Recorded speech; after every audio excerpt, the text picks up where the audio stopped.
Hello friends, welcome to Honey GS classes. 7th August daily current affairs with GS points. So ముందుగా మనకి polity and space articles ఈరోజు ఎక్కువ వార్తల్లో ఉన్నాయి. So first చూస్తే polity UP అనేది ఈ మత మార్పిడి నిరోధక చట్టం అని చెప్పేసి నిరోధక చట్టము 2021 దీనికి అమెండ్మెంట్ని అసెంబ్లీ లోపల ప్రవేశపెట్టింది. సో అమెండ్మెంట్ అని చెప్పేసి పిలుస్తాం. సో మనం డిస్కస్ చేయాలి ఎటువంటి సవరణలు వచ్చాయి. ఇంతకుముందు ఈ ఆర్టికల్ వచ్చింది, బట్ మనకి అసెంబ్లీలో ప్రవేశపెట్టినాక హిందూలో ఆర్టికల్ మంచి ఇవ్వడం జరిగింది. సో యాజ్ పర్ హిందూ ప్రకారం చూస్తే ఫస్ట్ ఈ శిక్ష అనేది పెంచారు. సో అంతకుముందుతో కంపేర్ చేస్తే శిక్ష పెంపు అని చెప్పేసి. సో అంతకుముందు మనకి 1 to 5 అని చెప్పేసి ఇయర్స్ ఉండే, ఇప్పుడు దీన్ని 5 to 10 చేయడం జరిగింది. సో 5 to 10 అని చెప్పేసి చేయడం జరిగింది. అదే తీవ్రమైన నేరము అయితే, సో తీవ్రమైన నేరము అంటే ఏంటి అంటే బలవంతంగా లేదా మోసగించి మత మార్పిడి చేసినట్లయితే సో ఆ బలవంతం ఎంత తీవ్రత ఉందని చెప్పేసి దాన్ని బట్టి సుమారుగా లైఫ్ టైం కూడా ఇంప్రిజన్మెంట్ విధించవచ్చు, అంటే జీవిత ఖైదు కూడా మనకి విధించవచ్చు అని చెప్పేసి శిక్ష పెంపు. సెకండు జరిమానా పెంపు, సో ఫైన్ కూడా పెంచారు. సో ఇంతకుముందు మనకి 15,000 అని చెప్పేసి ఉండే, 15,000 అని చెప్పేసి ఉంటే ఇది ప్రజెంట్ దీన్ని 50,000కు పెంచడం జరిగింది. సో శిక్ష పెంపు జరిమానా కూడా మనకి పెంచడం జరిగింది. ఒకవేళ ఈ బలవంతపు మత మార్పిడి ఏదైతే ఉందో అది ఎస్సీకి అగనిస్ట్గా లేదా ఎస్టీకి అగనిస్ట్గా లేదా మైనర్స్ లేదా ఉమెన్స్ ఈ 4 కేటగిరీ వర్గాలు ఎవరైతే ఉన్నారో వీళ్ళకి బలవంతపు మత మార్పిడి చేస్తే సుమారుగా మనకు ఇది ఈ 50,000 కాస్త 1 lakh అయిపోతుంది. సో 1 లక్ష అని చెప్పేసి చూసుకోవాలి. ఈ శిక్ష పెంపు కూడా 5 నుంచి 14 ఏళ్ళ వరకు పడవచ్చు.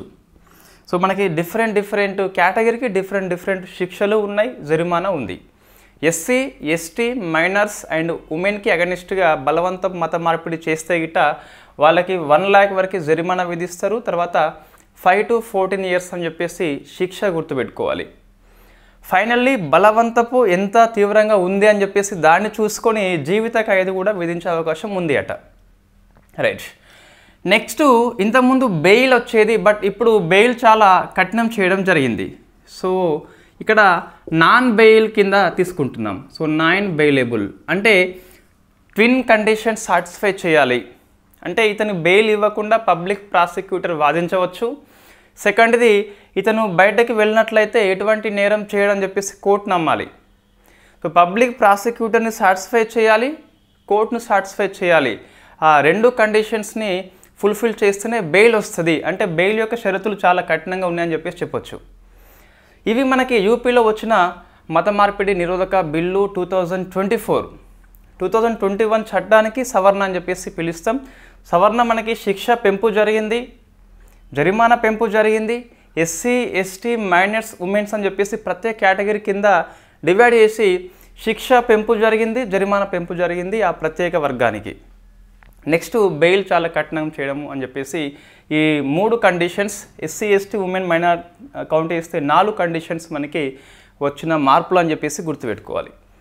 ఇది ఫస్ట్ ఆర్టికల్, ఇది ఇండియన్ పాలిటీ కిందికి వస్తుంది. ఆర్టికల్ నెంబర్ 25 ప్రకారం మనకు నచ్చిన మతము స్వీకరించవచ్చు, నువ్వు ప్రాక్టీస్ చేయవచ్చు, ప్రొపగండా కూడా చేయవచ్చు. బట్ ఇక్కడ బలవంతపు మత మార్పిడి అని చెప్పేసి మోసగించే మత మార్పిడి అని చెప్పేసి వాటికి మాత్రమే ఈ చట్టం అప్లికేబుల్ చేస్తున్నాం. చాలా రాష్ట్రాల్లో ఉంది, మనకు ఒడిశాలో ఉంది, మధ్యప్రదేశ్లో ఉన్నది. అటువంటి చట్టాలు ఇక్కడ యూపీలో మాత్రము కఠినంగా ఉన్నాయని చెప్పేసి చూసుకోవాలి. గత చట్టంతో కంపేర్ చేసిన ప్రజెంట్ వేరే రాష్ట్రంతో కంపేర్ చేసినప్పటికీ. సో నెక్స్ట్ ఆర్టికల్ మనకు స్పేస్ కిందికి వస్తుంది. ఆగస్టు 15న ఒక ఉపగ్రహం మనం పంపించుకుంటున్నాము. యాజ్ పర్ ఇస్రో ప్రకారం చూస్తే అది ఎర్త్ అబ్జర్వేషన్ శాటిలైట్ 8 అని చెప్పేసి పిలుస్తాం. ఇది ఉపగ్రహం పేరు. సో ఇందులో మనకి ఆన్సర్ కనిపిస్తుంది ఎర్త్ అబ్జర్వేషన్ కాబట్టి ఇది ఎందుకోసం పనిచేస్తుంది అంటే భూ పరిశీలన కోసం అని చెప్పేసి పనిచేస్తుంది. నెక్స్ట్ మనకు ఉపగ్రహం కాబట్టి రాకెట్ తీసుకెళ్తుంది కదా, సో అది SSLV-D3 అని చెప్పేసి ఉన్నది. Small satellite launching vehicle D3 అని చెప్పేసి పిలుస్తాం. నెక్స్ట్ ఈ SSLV D3 ఉపయోగించినామంటే మనం SSLV రాకెట్ ఎందుకోసం ఉపయోగిస్తామంటే ఉపగ్రహాలని LEO కక్షలోకి ప్రవేశపెడుతుంది. లో ఎర్త్ ఆర్బిట్ అని చెప్పేసి పిలుస్తాం.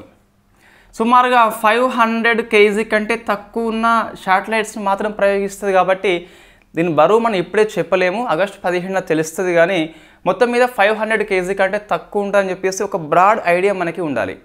అప్పుడు మనం 4 ఆప్షన్లో ఈజీగా ఆన్సర్ని గుర్తించవచ్చు.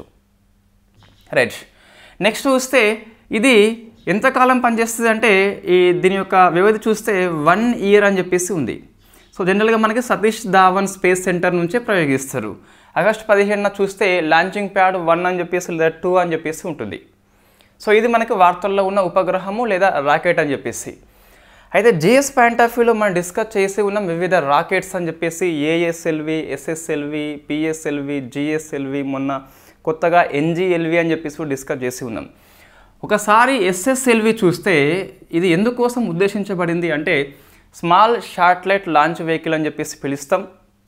ఇది చిన్న చిన్న ఉపగ్రహాలని వేగవంతంగా పంపేందుకు ఉద్దేశించబడింది. వివిధ దేశాల యొక్క డిమాండ్స్ కోసం అని చెప్పేసి NSIL ఒప్పందం చేసుకుంటుంది. NSIL ఏంటి అంటే ఇస్రో యొక్క కమర్షియల్ వింగ్, అది వాణిజ్య విభాగ సంస్థ అని చెప్పేసి వివిధ కంట్రీస్ యొక్క డిమాండ్స్ని NSIL ఒప్పందం చేసుకుంటుంది. సో మనకి రీసెంట్గా చూస్తే SSLV ఈ రాకెట్ కోసం అని చెప్పేసి NSIL సంస్థ ఆస్ట్రేలియాతో ఒప్పందం చేసుకుంది. మనం డిస్కస్ చేసి ఉన్నాము జూన్ కరెంట్ అఫైర్స్లో. మీరు చూస్తే జూన్ 2024 అని చెప్పేసి మీరు టెలిగ్రామ్ గ్రూప్లో కొట్టినట్లయితే PDF ఫైల్ వస్తుంది, మంత్లీ మ్యాగజైన్. అందులో స్పేస్ చాప్టర్స్ అని చెప్పేసి మనకి ఒక దగ్గరనే ఉంటాయి. మంత్లీ డైలీ కరెంట్ అఫైర్స్ మొత్తము స్పేస్ ఆర్టికల్స్ అన్నీ మంత్లీ మ్యాగజైన్లో ఒక దగ్గర ఉంటాయి. సో అందులో మీకు కనిపిస్తుంది NSILను ఆస్ట్రేలియా ఒప్పందం అని చెప్పేసి. ఏం ఒప్పందం అంటే అది స్పేస్ మైత్రి అని చెప్పేసి పిలుస్తాం. సో ఇది ఒప్పందం పేరండి, స్పేస్ మైత్రి అని చెప్పేసి ఉంది. ఇది ఏంటి అంటే SSLV వార్తల్లో ఉంది కాబట్టి ఇదే ఇయర్లో మన కరెంట్ అఫైర్స్ SSLV సంబంధించిన అంశాలన్నీ ఒక దగ్గర వస్తాయి. సో స్పేస్ మైత్రి అని చెప్పేసి between the Australia plus NSIL మధ్య ఒప్పందము. 2026లో ఈ SSLV ద్వారా సో ఇస్రో పంపిస్తుంది ఆస్ట్రేలియా యొక్క ఉపగ్రహాన్ని. దాని పేరు ఆప్టిమస్ అని చెప్పేసి ఉన్నది. ఆప్టిమస్ యొక్క స్పెషల్ ఏంటి అంటే ఆస్ట్రేలియా ఇంతవరకు తయారు చేసిన ఉపగ్రహాల్లో ఇదే బిగ్గెస్ట్ అని చెప్పేసి పిలుస్తాం.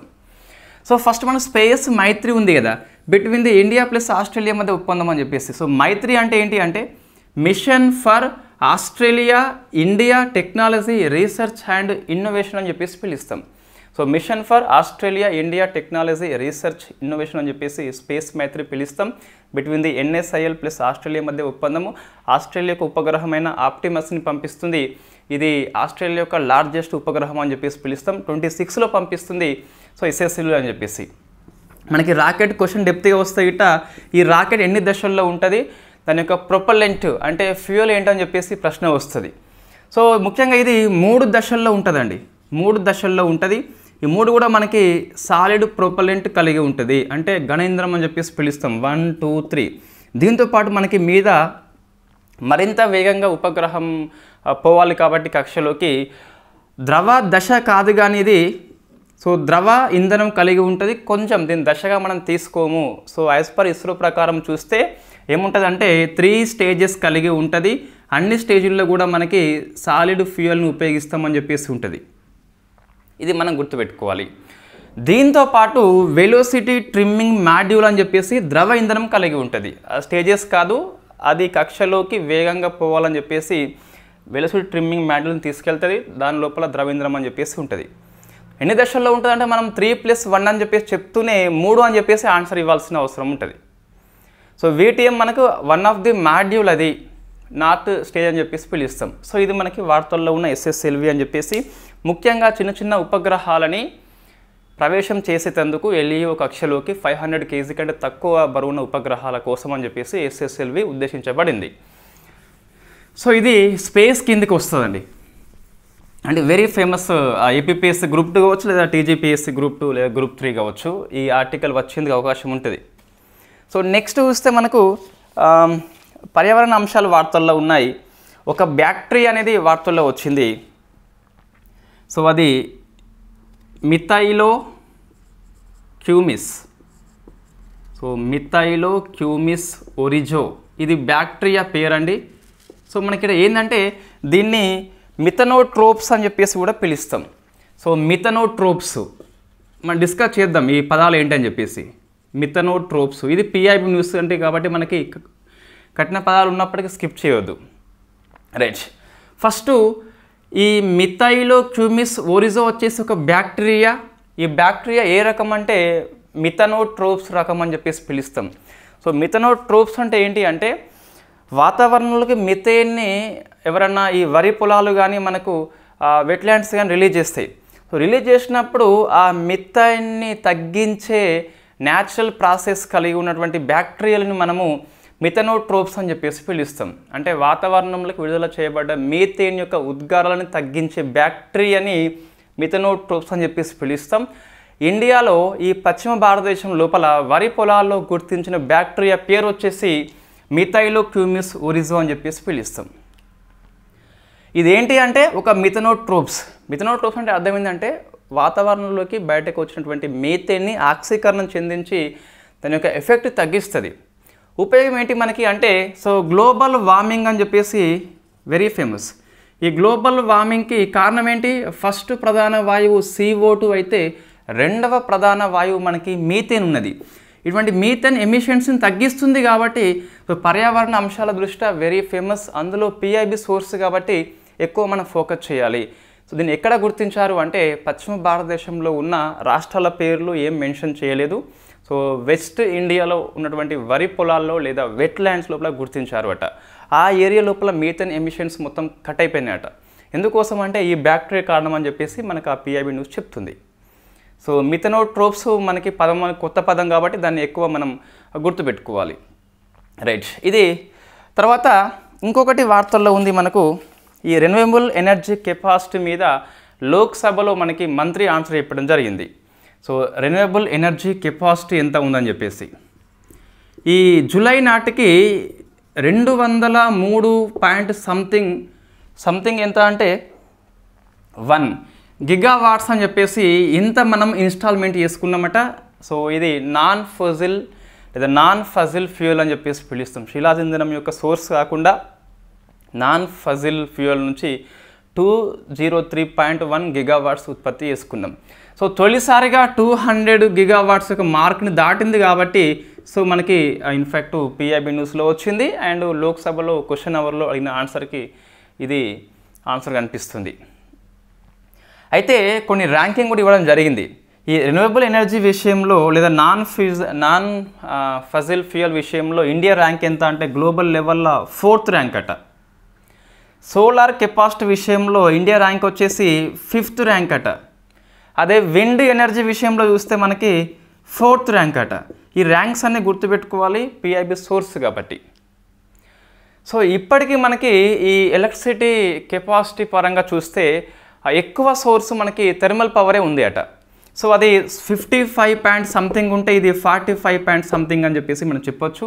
సో ఇక్కడ 55-45 తీసుకున్నాం కదా, ఆన్సర్ ఏముంది అంటే మనకి 54 ఎంతో ఉన్నది.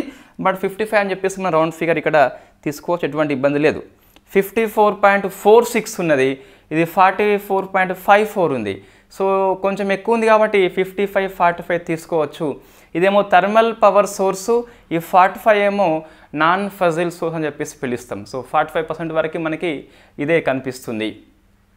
సో ఇది 2030 నాటికి మనకు ఈ 500 గిగావాట్స్ అని చెప్పేసి మనం లక్ష్యం పెట్టుకున్నాం కదా, దాని వైపు దాదాపు మనం పయనిస్తున్నామని చెప్పేసి చెప్పుకోవచ్చు. ఈ గ్లోబల్ ర్యాంకింగ్ గుర్తుపెట్టుకోవాలి. రెన్యూవబుల్ ఎనర్జీ విషయంలో 4th ర్యాంకు, సోలార్ కెపాసిటీ విషయంలో 5th ర్యాంకు, విండ్ ఎనర్జీ విషయంలో 4th ర్యాంక్ అని చెప్పేసి చూసుకోవాలి. సో ఇది ర్యాంకింగ్ కిందికి రాదు.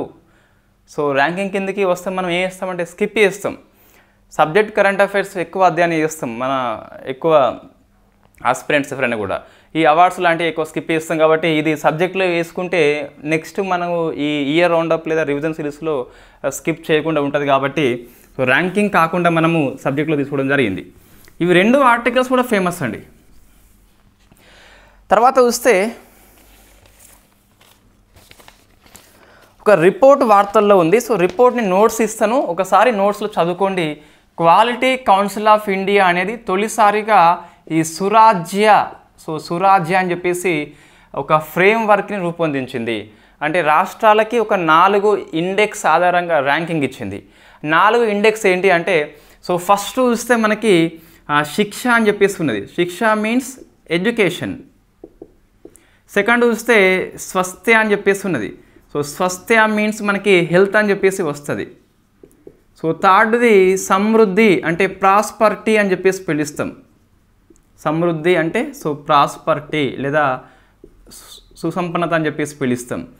ఫోర్త్ వచ్చేసి మనకు ఇంకోటి ఏముందంటే సుశాసన అని చెప్పేసి ఉన్నది. సుశాసన అంటే గవర్నెన్స్, మంచి పరిపాలన అని చెప్పేసి పిలుస్తాం. 4 ఆధారంగా మనకి 4 కూడా ర్యాంకింగ్ ఇచ్చింది. ఒకసారి చూసుకోండి, శిక్షలో ఫస్ట్ ఎవరని చెప్పేసి, స్వస్థ్యాలో ఫస్ట్ ఎవరని చెప్పేసి, సమృద్ధి ఎవరని చెప్పేసి ఇందులో ర్యాంకింగ్ ఇంకా ఇవ్వలేదు కానీ ఈ 3 మనకి పిఐబి న్యూస్లో కనిపిస్తుంది కాబట్టి ఈజీగా మనకి ఏమున్నది, శిక్షలో ఫస్ట్ ర్యాంక్ యూపీ అని చెప్పేసి అట్లా కనిపిస్తుంది. ఒకసారి మీరు చూసుకోండి సరిపోతుంది రిపోర్ట్ విషయంలో. నెక్స్ట్ మన తెలంగాణ అంశాలు నెంబర్ ఆఫ్ ఆర్టికల్స్ వార్తల్లో వచ్చినాయి. దానికంటే ముందు తెలంగాణ అంశాలు ఒకటి వార్తల్లో ఉంది.